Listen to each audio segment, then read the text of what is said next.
JBNN will keep you informed. I'm Michelle Jones, and in the news. Comrades and residents of Southeast St. Catherine, since the announcement of my selection as a standard bearer for the People's National Party in the constituency, I have been deliberately quiet. This out of respect for the many comrades who did not see their candidate achieve the nomination. I know it is difficult psychologically. You worked hard. It was a well-spirited fight from both sides, and I commend you. I'll still look forward to working with everyone who has the interest of the party and the constituency at heart. My tent remains open. However, at 3 a.m. this morning, I received a threatening phone call with the caller stating that what happened to the constituency office was only the beginning and they would find me where I lived. Now, when you cross that line of threatening my family, all gloves are off. And in deference to unity, I thought about being silent about the matter. However, I am going to make this clear. I am going nowhere. I have been selected fair and square based on the party's internal polls. My silence has allowed a lot of misinformation, half-truths, and blatant lies to take root. Chief among these is the assumption or the statement that I lost the internal runoff. In every single constituency that has been polled, it is the winnability, the electability of the candidate passing that benchmark of 25% that has been used. Nowhere in any constituency has the favorability polls been used to make any determination on a candidate's ability to win an election. It is misleading to put out a Man killed in vehicle crash in Portland. A two-vehicle crash in Hart Hill, Portland, claimed the life of a laborer shortly after 8:15 p.m. Friday. The deceased has been identified as 28-year-old Oden Scott of Hart Hill.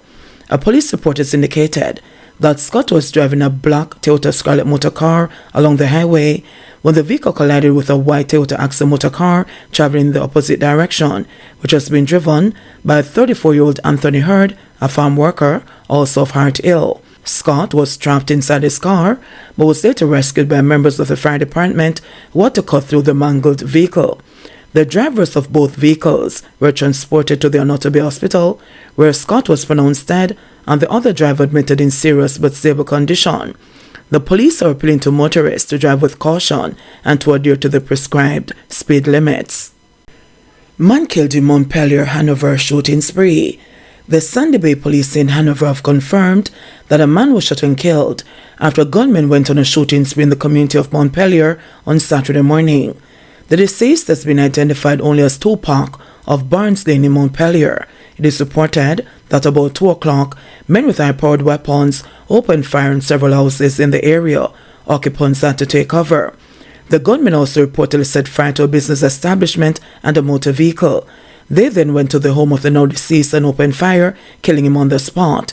Investigators processed the scene. The police are maintaining a strong presence in the community. Alleged gunman killed, accomplice wounded in St. Elizabeth bar shootout. An alleged gunman was shot dead during a shootout involving a licensed firearm holder and the police, following an attempted robbery at a bar in Stevens Run in Nain, St. Elizabeth on Saturday morning. Police have not yet ascertained the identity of the gunman. According to a police report, about 1:05 a.m., 2 men one armed with a gun held up the bar and demanded cash.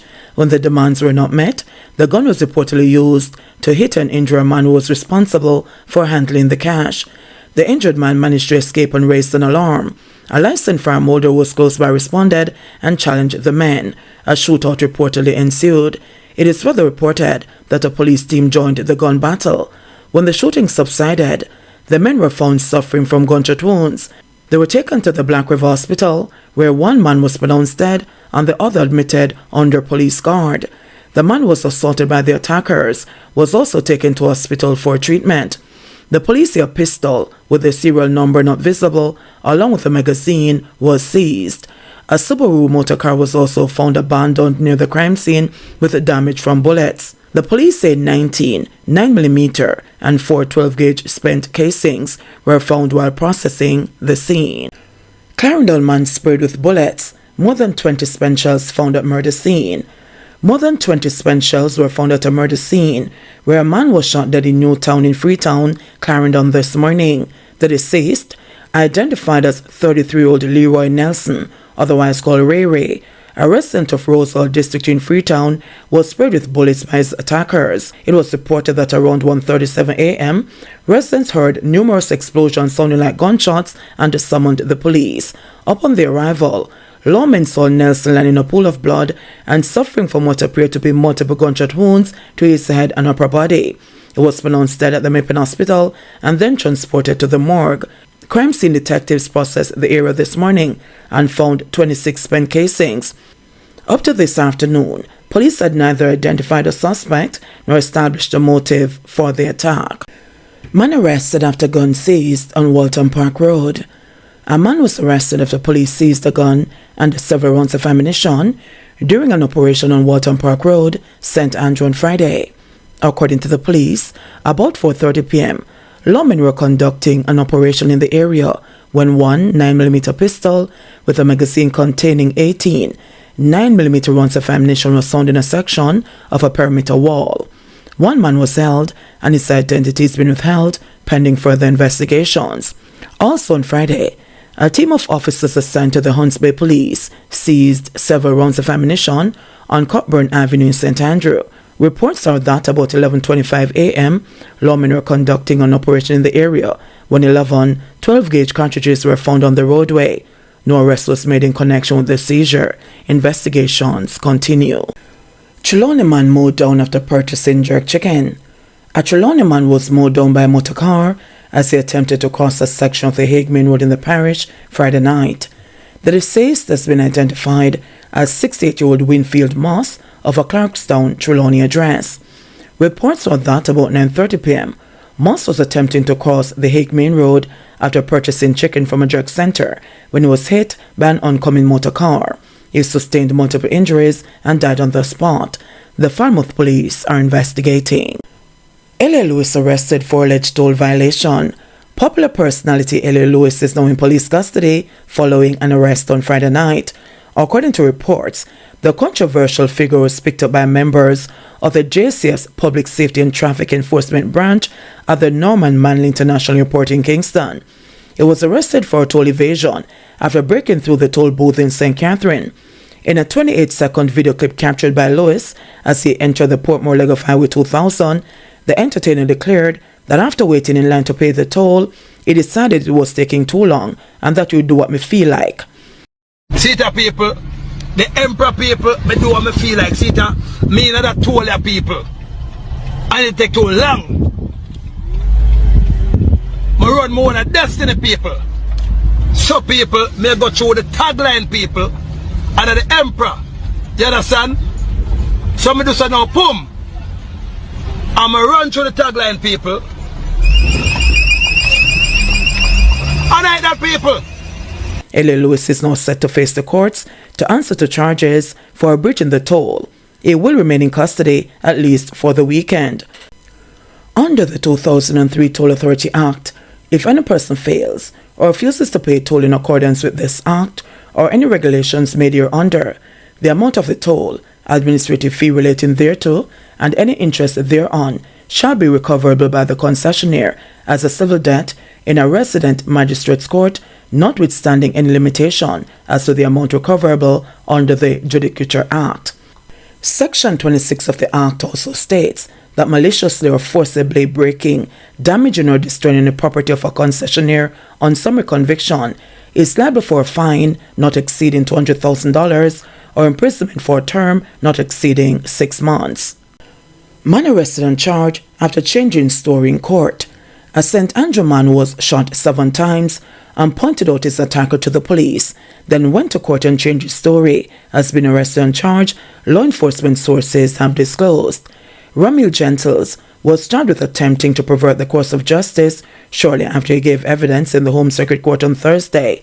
The Office of the Director of Public Prosecutions, ODPP, confirmed his alleged conduct caused the murder trial of Dwayne Grant to collapse.